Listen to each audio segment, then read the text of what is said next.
welcome back to my YouTube channel. It's Dawn here. So today I'm with you with another video from the Crafts Beautiful Christmas edition. This is issue number 364. So we did just do, well actually I did it a few days ago. I've done lots of prep work for this video, which I will show you. But we made this box card. I mean, how gorgeous is that box card? I still absolutely love it. So we made this box card using the gifts in this with this magazine. So this was it, and you've got 80 pieces. But when I was doing it, I was saying to you guys that there's not actually a lot there that you can make cards with, and I had the idea, because we have this, which is for making a advent calendar. I had the idea of an advent calendar, so that is exactly what I have done. Now, I'm not the neatest person at making boxes, and you guys are probably so much better. But here we are. So this is actually an old scrawler box. I've got one left to make, which is just going to go there, and this is actually for my husband. So the first time ever I've actually made my husband something for Christmas that I know that he will love. So they have all, let me just open one up. They've all got sweeties in, but obviously you guys can put whatever you want in. But these are just 1-inch squares, and yeah, I just need to pop on the numbers. Now the numbers only go up to 24, but I think I'm going to look for some stickers, or maybe die cut 25 out of some silver so I can put that on one of them. But yeah, so I've made a little advent calendar. I am going to take the lid off here, and then what I was thinking of doing is actually painting this a frame. I was going to paint it black and then do like some dry brushing of gold or something on it, or I might even do gold leaf. I'm not sure yet. I haven't quite got that far. So I found this paper pad in my stash, and I had just enough left of it, and it's called Elegant Christmas. It was one that came from the pound shop, and it's been in my stash for forever. So I thought I'd use that. So I cut down my papers. I cut them all down, so I have a spare in case I needed it, but it looks as though I don't. So this is the paper, and it measures, because this has been a few days since I did it, so it measures 6.5 by 4.5, so 6.5 inches by 4.5 inches. So that's what you need to measure. So this is going to make a 1.5 inch square box. We then want to take our scoring board. Actually, I need my big one. I've just realised it doesn't go up to 6, although we could just turn it around. But I think for the purpose of this video, I'll use the 12-inch scoreboard. And I have a little sweet ready to go in it. So let's get my score tool out. So what we want to do is you just want to put it on at the 6.5 inch side, and you want to score at 1.5 inches, 3 inches, 4.5 inches, and 6 inches. So you should have 4 score lines. So that is 1.5 inches, 3 inches, 4.5 inches, and 6 inches. So those are the score lines. You then want to rotate it, and we then want to score at 1.5 inches and at 3 inches. So you've got 2 score lines going down the short side. So that's what you're going to have. So you've got all of these squares. So that's all you need to do for the box. So let me just put that back away. Then what you want to do, now I don't know where I put my little scissors, so let's use the big scissors. Actually, if I draw it, I will cut. So this is, you've got a 1/2 inch strip here. This is going to be the top of our box. So this bit's the top. So I want this bit to be curved. So I am going to cut these black marks off. And then we want this bit here also to be done, so you can sort of see. So that's what we have. So you've got your little box there, and then you've got the 3 flaps that will tuck in. You want rid of this piece altogether. Yeah, so you want rid of that bit, but you do want to keep a flap that goes across there, like so. And then you want a flap that goes across there, like that. So this bit here you want rid of, and all of this bit. So this bit we're all going to cut out, and then that bit here as well you're going to cut out. So you're going to have these flaps. So let's get that cut down. Oh, sorry, dropping everything. And when you cut, you want to cut on that score line, so just on the other side of it. And then I'm going to make sure that I have none of that black pen left on, just so it looks neat on the inside, or as best as I can anyway. And then up that score line, and then we're going to go around like so. And then this is going to make our box. Okay. And then I will have some black marks on there, but that's completely fine.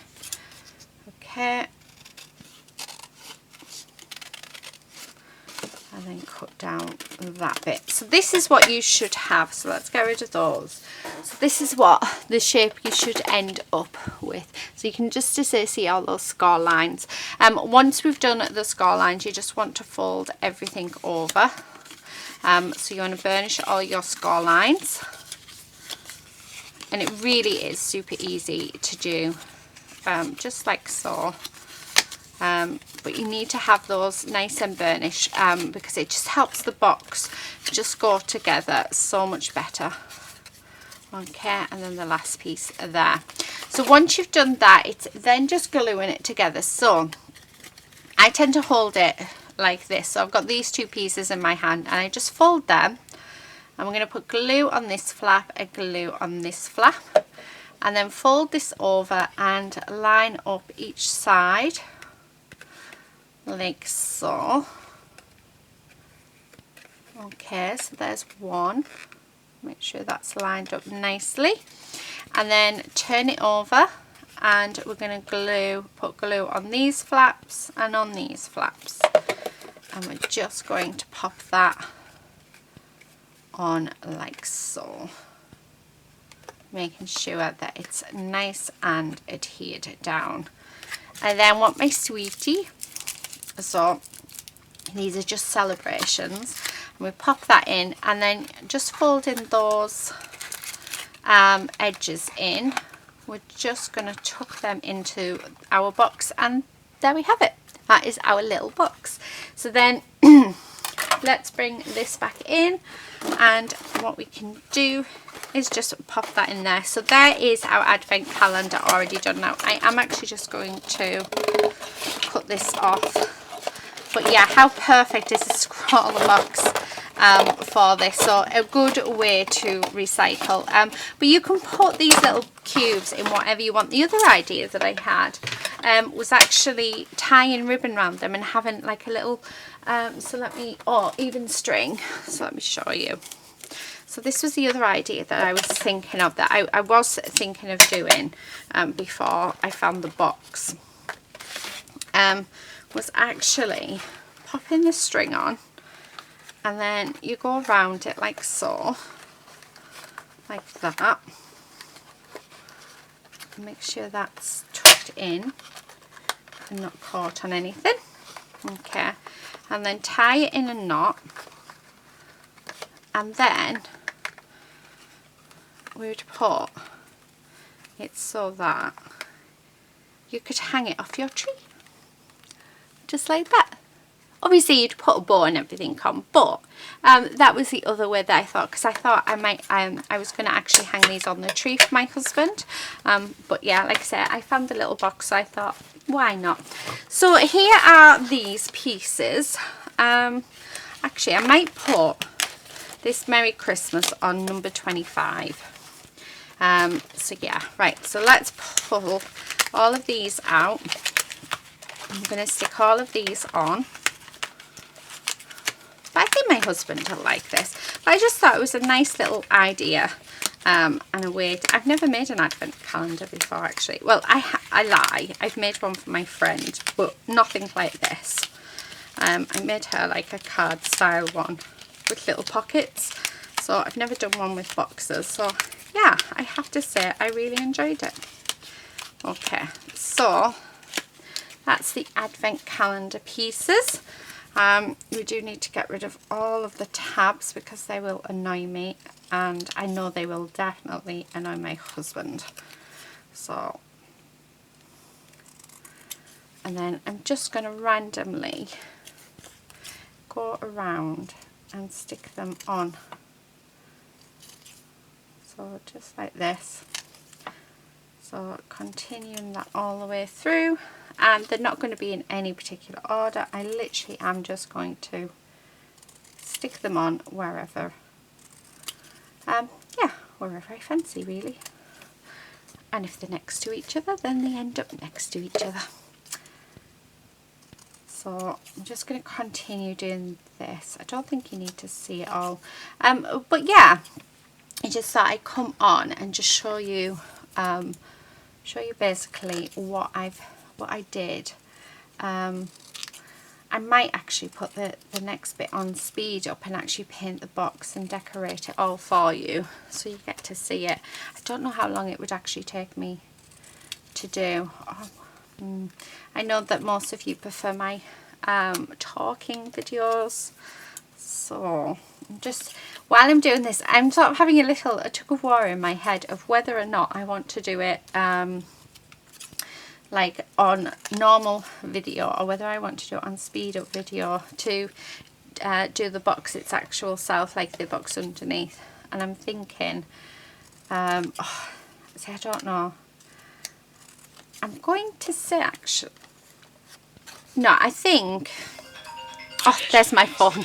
Right, I'll be back in a second. Okay, so that was my husband, as you did hear. So yeah, and then I spoke to my daughter afterwards, and you know what, while I was on the phone, because obviously I was trying to decide whether or not I was going to do this on camera with you guys, or whether I was going to put on speed up or blah blah blah. Yeah, anyway, I decided, these are all stuck down, but I've decided that I painted it black off camera, and we're going to do gold on camera. So I think it's sort of the best of both worlds. So I'm going to actually, I did get out my gold metallic paint, because that's what I was thinking of using. But look, that gold is such a lovely gold on there, and I think it matches in with my new gilding wax, which is it antique? Yeah, so this is antique gold. So this is the one that I'm actually going to use, and it's lovely stuff, this. And I'm just thinking that we can really just come along and really just pop this on, because I don't want to, I'm not going to do too much decorations around this piece itself. I don't think I've dried that properly, but that's fine. Because my husband's, he doesn't like things fancy. He's very much, he likes everything sort of quite plain. He always has. Whereas me, I like everything. So I think just, I mean, oh, that gold actually goes really, really nicely. So yeah, so I think I'm just going to go around, and there's something really nice, isn't there? Now I know what Julia was talking about. So Julia uses this, and she said there's something really nice about using a gilding wax, which is a furniture polish wax, on cardboard, on a piece of rubbish that you would normally recycle. And actually she is so right. But yeah, so you only need the smallest of amounts as well. Do you know what? Okay, we're going to do some around the sides as well. Why not? I hope you can see that. So just around the sides, and we're going to have it just in different places, so it's all nice and sort of organic-ish, and it shows off my brush strokes as well. So just keeping it quite plain, because I mean the numbers and stuff that we've used have more or less done the work for us. So they've decorated those boxes. Lovely. So now what I'm going to do, so the Merry Christmas is going to just be, which is number 25 in that bottom. And then I've kept them in order because I like the way that I packaged these up. Well, I had the designs running. So yeah, and then every day my husband gets to open up one of the little boxes and gets to have a sweetie. How cute is that? So I think he's gonna love it. So it's just my little idea of what you could do with these squares. So just make a little square box, just rewind the video again, and just keep rewinding the video until to get the instructions again, but because I didn't want this video to be super long. But yeah, this is what we have come up with, and like I say, you don't have to use a box. I was just quite lucky that I had this scroller box in my collection and it fits these in perfectly. Let me just put these back in my drawer. So yeah, they fit absolutely perfectly in this box, which means they will, I mean, look at that. Doesn't that look really cool as a as an advent calendar? And then it's just going to sit up on the shelf. It'll probably sit like, you know, leaned up like something against something like that. So yeah, and then do you know what, I'm really chuffed with this, and I'm hoping my husband really likes it, because it's the first time I've ever made him something for Christmas. So yeah, I think he's gonna love it. He was really he did accuse me, I don't know if I've said it in the video, if it was my daughter that I was saying it to, but I'd got all of his favourite sweets out of the celebrations, and he accused me of eating all of his favourites, because he loves the Milky Way ones, and he loves the Twixes and the Snickers. So I put them all, I'd got 25 out to go into this, and he accused me of eating them. I said, oh, fine. I said that advent calendar that I'm making you, I said, you can just take the sweets out and you won't bother getting it. And he just sort of looked at me and went, what? I went, yeah. I said, I'm making you an advent calendar. He went, oh, okay then. I will forgive you. I'm thinking, really? You're not getting it after that? But yeah. So he did actually accuse me of eating all of the sweets. So there you go. But he is currently at my mum's today, helping her out, doing some decorating on his day off. So it just gave me a chance to actually get it finished, because this has took me 3 days to do, but I think it was worth it. I think it's absolutely beautiful. So he was using the numbers that from Crafts Beautiful magazine that gave me the idea. I want to say I've seen somebody do these before, but I'm not quite sure who it was that did something very similar to this. I want to say it was Anne from Positively Paper Crafts. If it is, can you link her video, because she's probably so much better at doing this than me. But I know that I have seen this before, but I can't remember. I really cannot remember who it was, but it was a couple of years ago, so it wasn't recent. So, but yeah, anyway, I'm going to leave it there, guys. Thank you so much for watching, and please do subscribe if you're not already a subscriber, and hopefully we'll see you again soon in another video. But until then, do take care and happy crafting. Bye.